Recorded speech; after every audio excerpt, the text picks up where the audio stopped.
contarse a uno mismo no es fácil. Es más fácil contar lo del otro que lo de uno, ¿no? Ahí uno se arriesga, se desnuda, se expone y ese ejercicio de nudismo pues no es fácil, ¿no? Pero al mismo tiempo eso da una verdad y da una honestidad y una contundencia que a veces no se tienen en otras obras, digamos, más alejadas, ¿no? Más heredadas de otros lugares.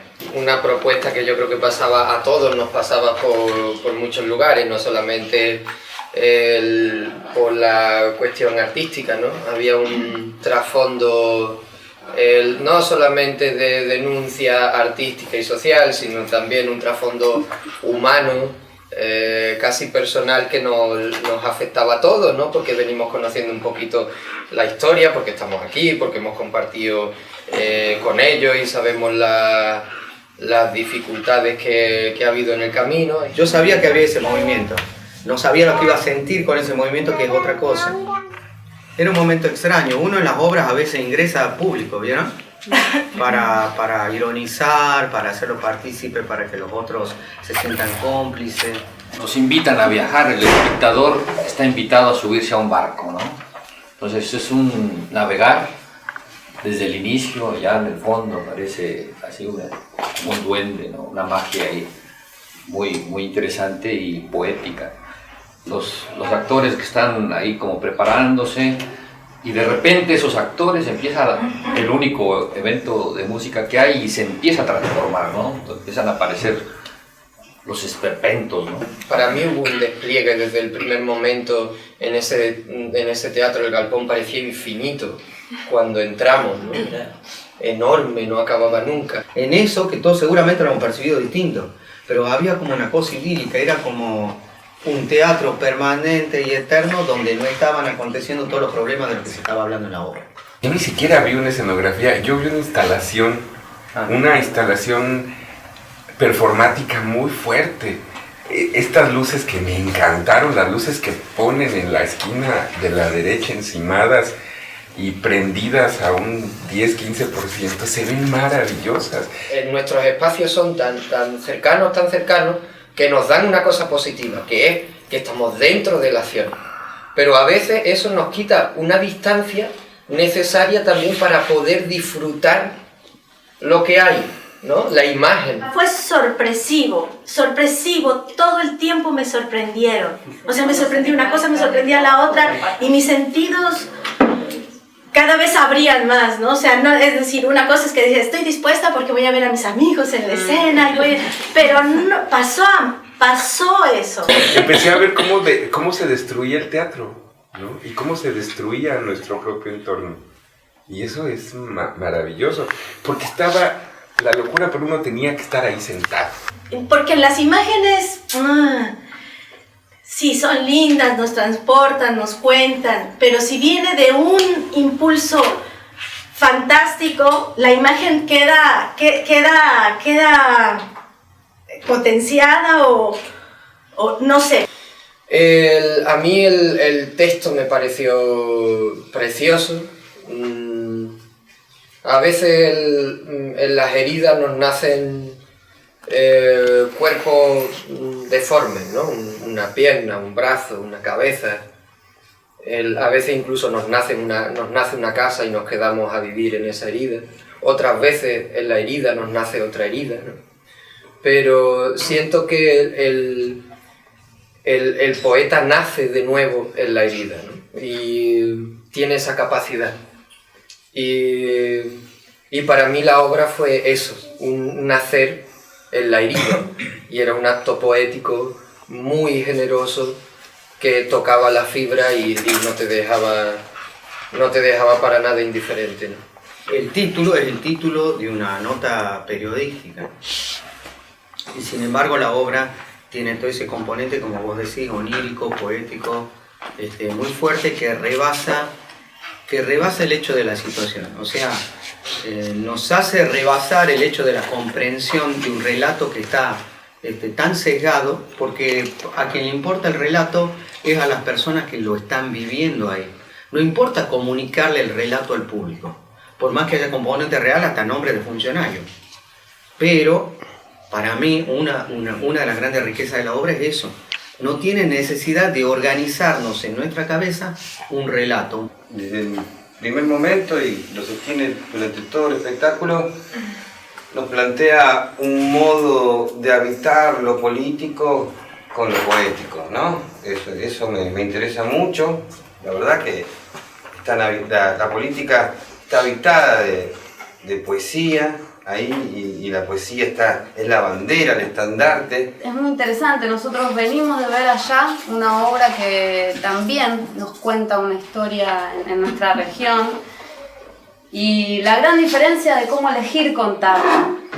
Entonces eso también lo pude rescatar mucho. Ustedes eligieron una manera muy particular y seguramente muy de ustedes de contar esa historia, y eso tenía un significado muy fuerte para mí. Que es verdad, en nuestra región justamente acabamos de estar viendo una obra que refiere la historia de un grupo y de un espacio, del conflicto por mantener y por haber perdido un espacio.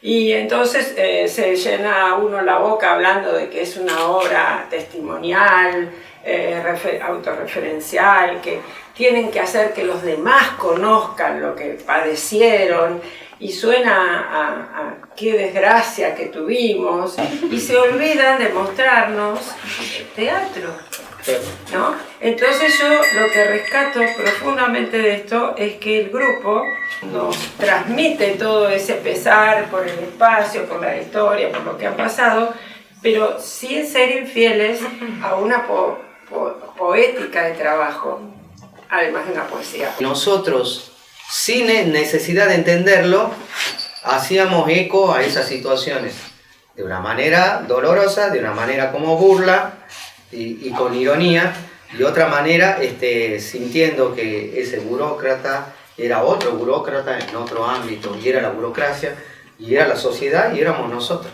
Y no teníamos arreglo, porque ellos mismos señalaban que no había arreglo, era un mundo kafkiano, y no había arreglo.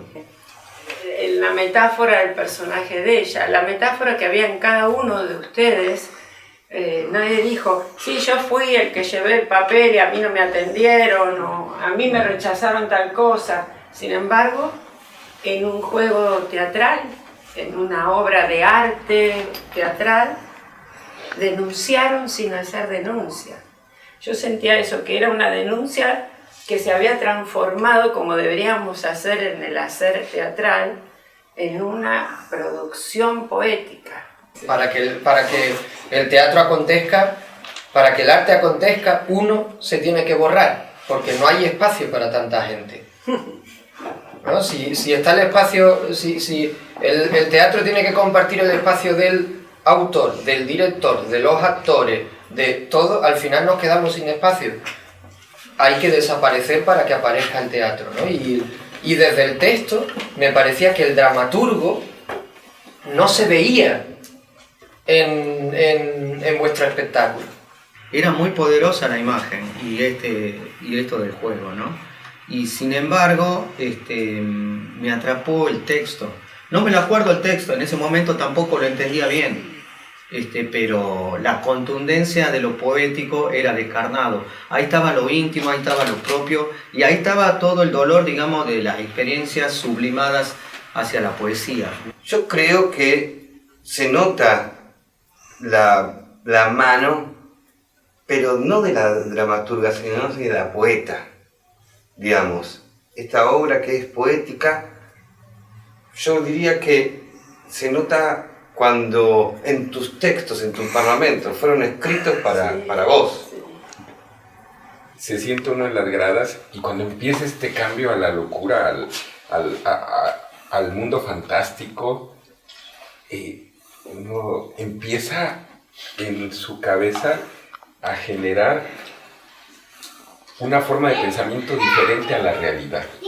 Todo lo que señalamos como alienación es la falta de escucha, ¿no? Es la falta de escucha. Y por ahí uno puede señalar la falta de escucha en esto, nosotros, los teatristas, no nos escuchamos en nosotros. Nosotros no nos escuchamos o el público no nos escucha. Los funcionarios no nos escuchan a nosotros. Los políticos no escuchan. Pero ahí había otro componente metafísico, ¿no? Era el teatro, ¿no? Era el silencio del teatro. El silencio de cuando el teatro está en silencio es desgarrador. Decía más, hay que disfrutar más esta imagen en el completo silencio, ¿no? Porque así entramos, cuando uno llega a sus espacios y prende luces, ahí está. Incluso yo podría decir que aunque me gustan las actuaciones muy buenas de los chicos y los textos, que la parte esa de la burocracia pasa a un segundo plano. A mí me sedujo todo lo otro. Me gusta mucho esa parte, pero era como a segundo plano. Y están excelentes las actuaciones, están muy buenas, me sorprendió muchísimo. Nahuel, no te había visto en ese tono de actuación. Creo que todos están apuntados, bien apuntados y algo más que apuntados, es decir, empiezan a desarrollarse ya de manera muy sólida, cada uno con sus tics, con sus gestos. A mí, por ejemplo, me encantó el tic de ese personaje, que parece una llama, ¿no? Escupiendo a todas horas, ese desprecio que tiene dentro. Emilia, y la menciono porque es una mujer con una fortaleza que yo la quiero tener. Verla aquí así fuerte, directa, viva, y verla en escena es toda una motivación. Me encanta el texto que dice mi mamá, y yo le digo, vos si tuvieras que decir, ¿qué diría? Yo diría, decir eso. Y yo quisiera que ese texto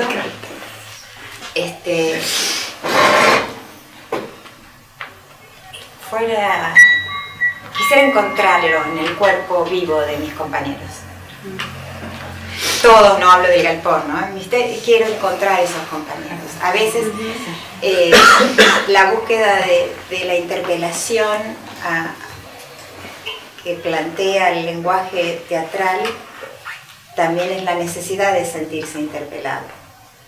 A mí había ingresado en otro ámbito que era el discurso pleno del teatro en movimiento, viéndose y reorganizándose y desmenuzándose a sí mismo, que sobrepasaba la misma situación política que se estaba planteando.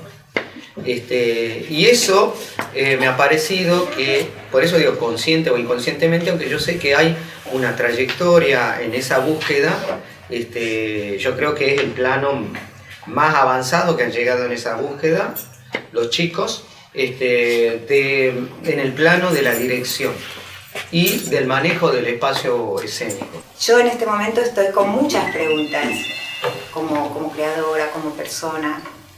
Y entonces cuando digo esto de la búsqueda de la interpelación hacia el público, y lo siento como una necesidad de sentirse uno interpelado, ¿qué nos interpela? ¿Qué nos emociona? ¿Qué nos sorprende? Si ya todo está dicho, si ya la historia ha muerto, si ya el capitalismo ha triunfado, si ya... No, es difícil, digo, no es el reconocimiento, o es el reconocimiento desde una filosofía, como hablábamos el otro día con Silvia, que significa volver a conocernos, o volver a encontrarnos, ¿no? Pero el grito del que hablaba Raúl el otro día, el grito del alma, creo que el grito del alma en esta dirección al menos a mí me sostuvo en la búsqueda de que la interpelación, en la búsqueda de esa interpelación, ¿no? que me atraviese a mí como persona, pero visceralmente, o sea, no protestas ni quejas, que podemos quejarnos de muchas cosas, sino en el trabajo de hilado fino, de telar fino, de encontrar la trama, de buscar la hebra, para que ese misterio, si es que es el misterio el que nos mantiene con deseo de vivir, estalle. Escuchando, por ejemplo, cuando Claudia decía A veces tengo que ensayar con 2 o 3 actores y me remitía a las dificultades que se tienen en todos los grupos para tirar para adelante de una u otra manera, ¿no? Cada uno establece sus acuerdos, su forma, pero todos tienen dificultades y la mayoría del tiempo uno está autoexiliándose permanentemente del grupo para estar en el grupo, para quedarse en el grupo. Yo quería que hablara de teatro. O sea, no sé si tiene sentido, tiene importancia, si es valioso o no, pero todo el tiempo le decía a los actores, y Nahuel lo dice en el texto, no sé si hay personajes, voces, no se entiende qué son, ¿no? Que hablara del teatro. El teatro, sí, tiene sus gradas, tiene sus telones, tiene la luz, tiene el peso para que no... Yo quería que la voz del teatro nos tocara, que nosotros fuéramos lo que siento que somos los actores, simplemente como esos canales donde el teatro que tiene una vida ¿no? muy potente, tiene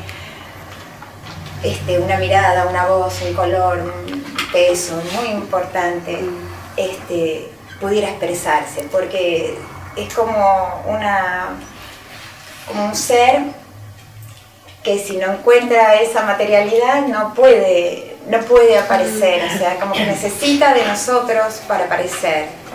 Navegábamos sobre mares de luces y oscuridad.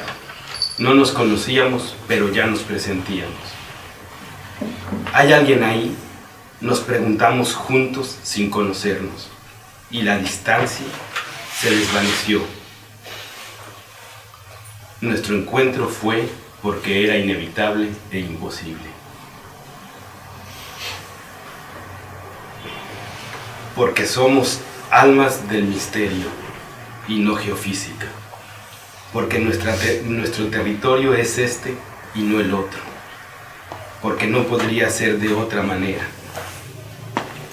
Y nuestro corazón se hizo solidario porque encontramos familia.